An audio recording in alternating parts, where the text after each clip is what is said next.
Ako si Yan at siya naman si Yuan. Isa akong ama at ito ang kwento namin.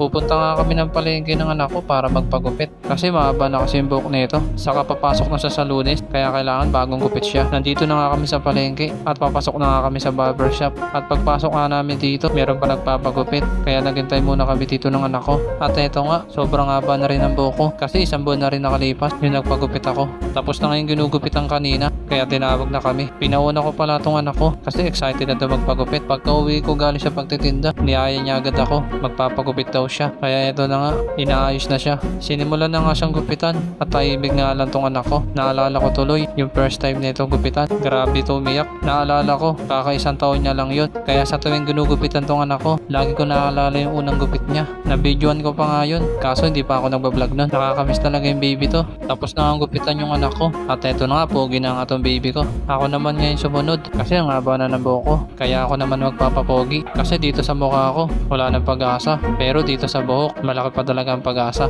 Kaya pumapogi na talaga ako pag bagong gupit. Kaya pagbigyan nyo na ako. At eto nga, tahimik lang ako. Naiisip pa tuloy, bakit kailangan pagkupitin yung buhok kung hahaba din? Ano ba yan? Dami kong kwento. Pagbigyan nyo na ako. Wala akong maisip na voiceover. Tapos na nga akong gupitan. At tapos na rin yung kadaldalan ko. At eto na nga, may tsura na nga. May tsura na yung buhok ko. Baka si Mang Yan yan. Lumabas na nga kami ng barbershop at guwapo na nga tong baby ko. Galingan mo bukas sa school, anak. Proud sa'yo si Papa. Kasi mag-aaral ka na. Sana huwag mo sayang ang pag-aaral mo. Huminto nga dito yung anak ko. Kasi nagpapabili ng laruan. Kaya binilang ko na. Kasi kailangan pag gusto nito, ibigay mo. Kung di mo ibibigay, iiyakan naman ako.